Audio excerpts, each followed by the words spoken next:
We feel very confident. I've been in over 20 states since Congress adjourned in the last month or so, and I see very clearly that the ownership of the ground is with us.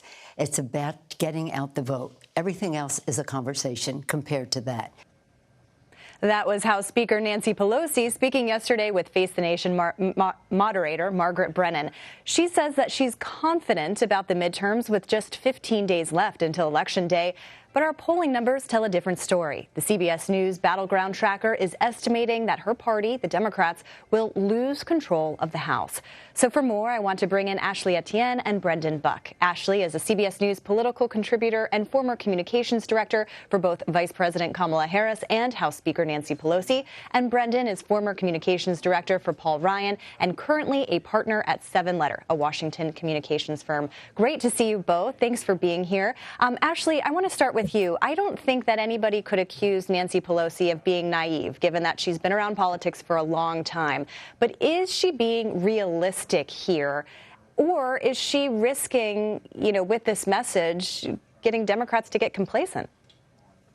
No, listen, I'm always voting and betting with the speaker. I mean, she's the best vote counter that we've ever seen in Congress. I mean, the point that she actually made, which you didn't run in that tape, that I thought was sort of the most important point, which is there won't be a red wave. We will not see a red wave this election. When Trump lost, when we won the House back in 2018, we won and with a record number 41 seats. 41 seats. Now, you look at the CBS poll, Republicans might have a 6-seat majority. And I think that really speaks to the speaker's point, how competitive these seats are. The polls are tightening. Early vote is up, which usually favors Democrats. And to her point, we usually own the ground. So you combine a sort of a strong ground game with this incredible story about how people's lives have changed in the past 2 years since Biden has been president. And I think to her point, that puts us in a really, really competitive position. But a 6-seat win is still a majority. I mean, Democrats just need to lose a few seats, really, and Republicans win control. I mean, that seems likely. Yeah, no, I think that's absolutely true. But I think we were anticipating a much bigger margin. And so the fact that we're talking about 6 seats and not 41 seats, I think, again, speaks to where the Americans' sentiments are about what the president's been able to accomplish, about the future, how optimistic they feel about the future. But it also, I think, to some degree, suggests that the polls aren't completely accurate. I mean, I don't overinvest in polls. There was never a poll that ever said that Donald Trump was actually going to win the presidency, and he did. So I just think that, there's still the Democrats remain very competitive, and there's still room to move even that 6-point margin to tighten it even more so. Brenden, I want to bring you in here. Republicans have a very favorable environment that they're running in right now, especially with the president's approval rating stuck kind of around the 40s. Do Republicans have to offer an affirmative message, or do you think that they can kind of get away with and win enough seats with, we're not the Democrats, and kind of using the historic trends in their favor? Or do you think that they have to come up with something, and what is that?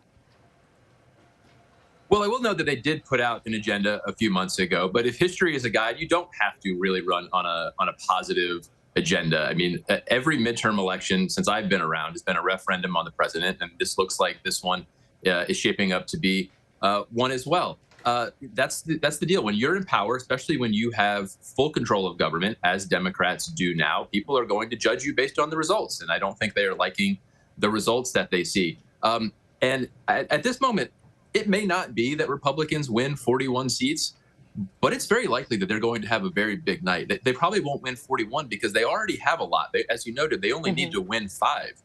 Democrats may have won 41 in 2018, but that's because they had a much longer way to go. Republicans actually gained seats in 2020 when Democrats were very confident that they were going to win some back. Like you said, it really comes down to the environment. This should not be a close election. Based on the president's approval, based on the economy, based on history. This should not be a close election. And I think that's finally what you're seeing here in the last few months. It's all normalizing. There was a lot of back and forth for many months. Democrats had some good months, but now it's settled. People are voting. In the election, let's keep in mind, it's not 2 weeks from now. The election is right now. People are voting. And I don't have a lot of good news to offer my Democratic friends about anywhere you can look to find good news.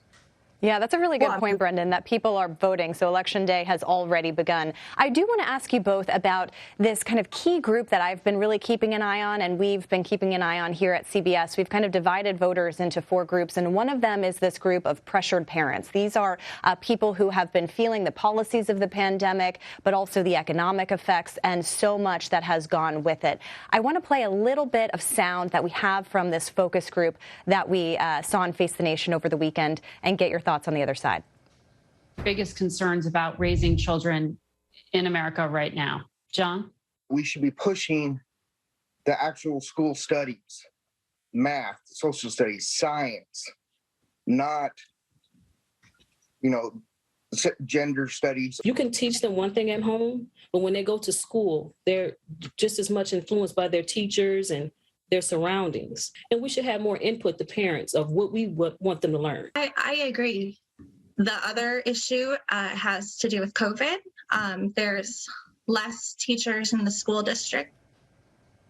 So, Ashley, I'll start with you, and we only have about 90 seconds left. But just really quickly, what is your reaction to this? And how can Democrats speak to these voters from a variety of different views who are all saying essentially the same thing, that they just don't feel good about where things are right now? Well, listen, I might be one of those pressured parents, but I can say I'm happy that my kid's in school. When the president took over, 54% of the schools were closed. We had no infrastructure to get shots in arms. So there's a lot of progress that's happened. I do believe that to your point and what CBS has uncovered and what those voters spoke to is really a sense of uncertainty that exists among the electorate about where we're headed next. Have we fully solved these problems? It feels like every time you turn around, there's a new variant. Will my kids be in school? So there's a lot of outstanding questions, which I think, to your point, is putting voters and especially parents in a really tough spot. So in terms of what I think is a compelling message for those voters, I would just look at myself as an example and say, hey, listen, I think we need to lay out the case again, how people's lives have changed in the past 2 years. I think my major concern, though, is that we're not really making that case full-throatedly. Like, we're not sending out all of our assets to actually do that. The president's, I think, done three trips this year so far in recent months, compared to Trump, who had done 13 or 14. Obama had done double digits by this point as well, too. That's the thing that concerns me most. It's not that we don't have a compelling story to assuage some of these concerns that parents are having. We do. But the question is, are we meeting them where they are? Are we, meeting them with compelling messengers, and are we speaking really to their main concerns and really laying out the future for them?